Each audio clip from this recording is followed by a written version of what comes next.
Anything for Jackson. Kind of reminds me of my childhood growing up at the Neverland Ranch. Show him the neat stuff he did for us. Shut up, that's supposed to be a secret. My name is Audrey, and this is my husband, Henry. We don't want to hurt you or your baby. We feel this would be the best way for you to go missing. Hi, I'm Robert from the Underhold, and today I'm reviewing Anything for Jackson, now streaming on Shudder. It's the horror streaming service that, for some reason, doesn't sponsor us yet, but fucking should. This horror movie, directed by Justin G. Dyke? Oh boy. From a script by Keith Cooper, it's a real treat. It's like getting a chocolate chip cookie from your grandma. If your grandma worshipped the Dark Lord Moloch, starring Sheila McCarthy, who's best known for having William Sadler tell her to go fuck herself in Die Hard 2. Colonel Stewart, can we have a few words, please? You can have two. Fucking you. No pictures, you pinko bitch. And Julian Richings, who played Death in Supernatural, the TV show my daughter used to have posters of before she became a young woman.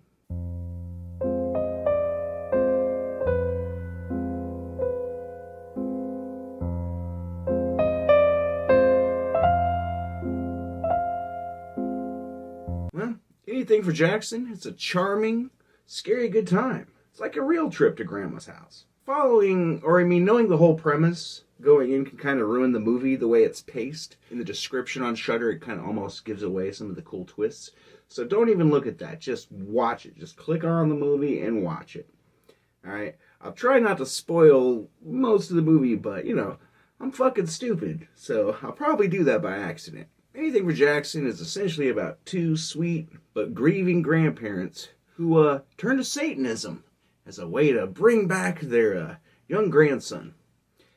I, for one, would have just ordered a Wayfair cabinet, if you know what I mean. Well, these two sweet grandparents decide that they're going to kidnap some pregnant woman, and then for great justice, summon the departed spirit of their grandson Jackson into her unborn fetus.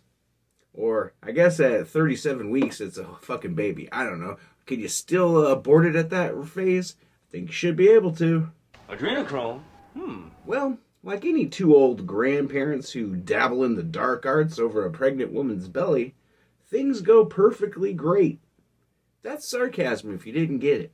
Well, real soon after they do this ritual, shit goes bananas in the house and opens up the door to all sorts of kooky spirits that want to come in and get that sweet unborn baby flesh, to, live in later. Because ghosts are a tricky creature. I guess that's what the movie tries to say, that ghosts just want a body to possess. They don't give a fuck whose it is. I think one of the real joys of Anything for Jackson is how it sort of subverts your expectations at every twist and move throughout the movie. It looks like it's building up on some normal tropes of the genre, the whole Satanist, departed souls, possession kind of genre. And then suddenly it zigs when you think it's going to just perfectly go down the path. When you open the door to these kooky, devilish spirits, it affects everyone around them. I started getting kind of like Omen vibes playing off as people who just came in near proximity to the family's house after they performed that dark ritual. It sort of becomes pretty fun. Just when you think it's telegraphing a cliche, it veers off course suddenly so bad you're like, whoa, that was shocking. And it continues to do that. The movie would not work at all if it wasn't for the performance of Sheila McCarthy and Julian Richings. These two have great chemistry together. You believe that they're an old grieving couple. You especially believe that, from Julian Richings' performance, that his character truly loves his wife and would just do anything for her. He's watching her spiral all the way down, and he knows there's no climbing back up, really, so he's got to help her out. And that's kind of what he does, like any good husband. He sells his soul to the devil, So he really took that whole happy life, happy wife thing to the extreme here with the kidnapping and such. But I think their performance and the way that the script constantly veers off course keeps you glued to your seat in this one. I mean, heck, it's got 98% on Rotten Tomatoes. I mean, it's not a perfect horror movie, even though it's got, some perfect performances by the two leads. There's some other things in the movie that I think add to the strangeness. One of those is the ginger-headed, other Satanist associate they've got. Did I say that right? Other Satanist associate? I'll allow it. Say that 5 times fast, right? But not in the mirror. I think that's how Candyman comes eventually, if that movie ever gets released. Ah, damn Corona. Killed a lot of good things, didn't it? Nobody on my helium sign-up list. Without the performances of the two leads, this movie, it could have veered off course in a different way, instead of how it wanted to. I think that in lesser hands, it probably would have come off more jokey. But yet, these two add a level to them where you're rooting for them the whole time. And that's fun. I mean, you're rooting for the two old characters to win and summon their son back, or their grandson back, fuck this. I don't even know what her name is, this random character just happens to be the mom of this baby that they kidnapped. But, shit happens in the world of Satan worship. You can't expect to make a deal with the devil and come out on top. And, well, obviously they're not gonna. That's too bad.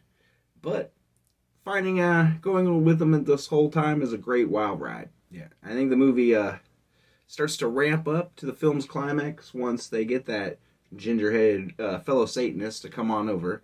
I think his name in the movie is Ian, who's played by, let me look at this list here, Josh Crudis? Never heard of him. I guess he played Van Gogh on something called Future Man. Never heard of that show either. But his cinematic demise is pure Clive Barker. I mean, woo! It's either like good body horror or real homophobic. One of the two. But let's just say that old Ian gets turned into some ghostly little rape dummy.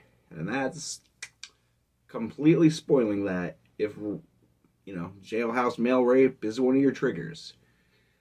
I know it is one of mine.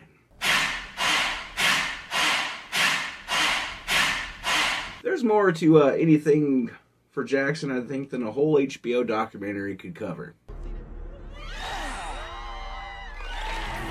Solid good time. It belongs in the cult classic ranks of Evil Dead 2, Hellraiser 2, and Weekend at Bernie's 2. I'm going to give it a B+, which is the best a B horror movie can ever aspire to. Check this movie out on Shudder before it goes away. And hey, don't let spoilers ruin your life. Crimsonchains, an SCP-inspired 5th edition adventure of cosmic and body horror. Created by Wayward Rogues Publishing, an indie RPG company with over 7 years of experience and over 80 products available right now for download. Crimsonchains promises to be a terrifying experience that your players won't soon forget. Who is the Scarlet King? It is probably the most powerful and dangerous entity in all of the SCP universe.